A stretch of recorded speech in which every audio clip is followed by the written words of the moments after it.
Good morning all. അപ്പോൾ ഇന്നത്തെ topic എന്ന് പറഞ്ഞാൽ definition and role of kinesiology. അപ്പോൾ നമുക്ക് എന്താണ് കിൻസിയോളജി എന്ന് നോക്കാം. കിൻസിയോളജി എന്ന് പറഞ്ഞാൽ ഈ കിൻസിയോളജി എന്ന വേർഡ് ഡിറൈവ് ചെയ്തിരിക്കുന്നത് രണ്ട് ഗ്രീക്ക് വേർഡായിട്ടാണ്. ഒന്ന് കൈൻസിയും രണ്ട് ലോഗസും. കൈൻസിയുടെ മീനിങ് എന്ന് പറഞ്ഞാൽ to move or movement.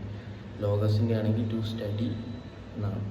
Okay, ഇത് മനസ്സിലായെന്ന് തോന്നുന്നു. അടുത്തെന്ന് പറഞ്ഞാൽ കൈൻസിയോളജിയുടെ ഫാദർ എന്ന് പറഞ്ഞാൽ അരിസ്റ്റോട്ടിലാണ്. പിന്നെ ഈ കൈൻസിയോളജി എന്ന് പറഞ്ഞാൽ ഒരു അനാട്ടമിയുടെയും ഫിസിയോളജിയുടെയും കോമ്പിനേഷനാണ് കൈൻസിയോളജി. അനാട്ടമി എന്ന് പറഞ്ഞാൽ നമുക്ക് സ്ട്രക്ചർ, നമ്മളെ ബോഡി സ്ട്രക്ചറിനെ കുറിച്ച് പഠിക്കുകയാണ് അനാട്ടമി.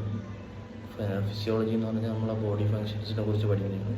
അതേപോലെ ഒരു സാധനമാണ് കൈൻസിയോളജി, നമ്മളെ ബോഡി മൂവ്മെൻറ്റ്സിനെ കുറിച്ച് പഠിക്കുന്നു. ഓക്കെ, പിന്നെയെന്ന് പറഞ്ഞാൽ പിന്നെ കൈൻസിയോളജിയുടെ ഡെഫിനിഷൻ എന്ന് പറഞ്ഞാൽ kinesiology is define as the study of human movement. Okay, അതാണ് കൈൻസിയോളജി എന്ന് വെച്ചാൽ ബോഡി മൂവ്മെൻറ്റ്സിനെ കുറിച്ചും ബോഡി മെക്കാനിസത്തിനെ കുറിച്ചും അതൊക്കെ പഠിക്കാനുണ്ട്.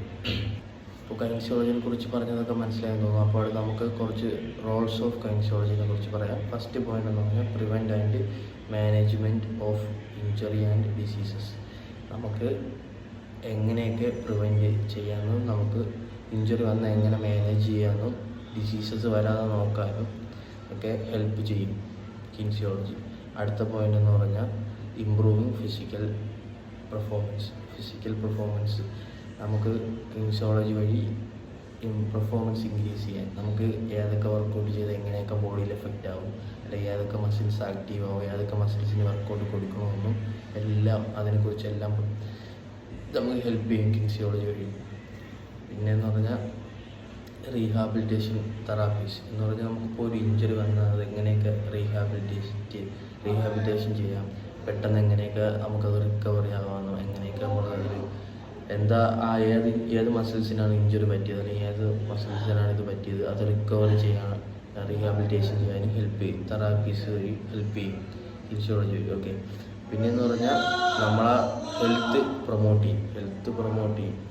നമ്മൾ ഹെൽത്ത് പ്രൊമോട്ട് ചെയ്ത് കിൻസിയോളജി വഴി നമ്മൾ ഹെൽത്ത് പ്രൊമോട്ട് ചെയ്യും.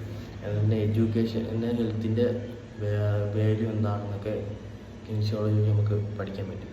പിന്നെയെന്ന് പറഞ്ഞാൽ റിസർച്ച് ആൻഡ് ഡെവലപ്മെൻറ്റ് എന്ന് വെച്ചാൽ ഈ കിൻസിയോളജി വഴി നമുക്ക് ഓരോ റിസർച്ച്, ഇപ്പോൾ നമുക്കൊരു വർക്കൗട്ട് ചെയ്യുമ്പോൾ നമ്മൾ ഏതൊക്കെ മസിൽസ് ആക്റ്റീവ് ആവും, നമുക്ക് ഏതൊക്കെ മസിൽസ് യൂസ് ചെയ്താൽ ഇങ്ങനത്തെ വർക്കൗട്ട് ചെയ്യാൻ, നമുക്ക് ഏതൊക്കെ മസിൽസ് ആക്റ്റീവ് ആക്കാം എന്നൊക്കെ നമുക്ക് കൂടുതൽ റിസർച്ച് ചെയ്യാനും നമുക്ക് ഡെവലപ്മെൻറ്റ് ഉണ്ടാക്കാനും കിൻസിയോളജി ഹെൽപ്പ് ചെയ്യുന്നുണ്ട്.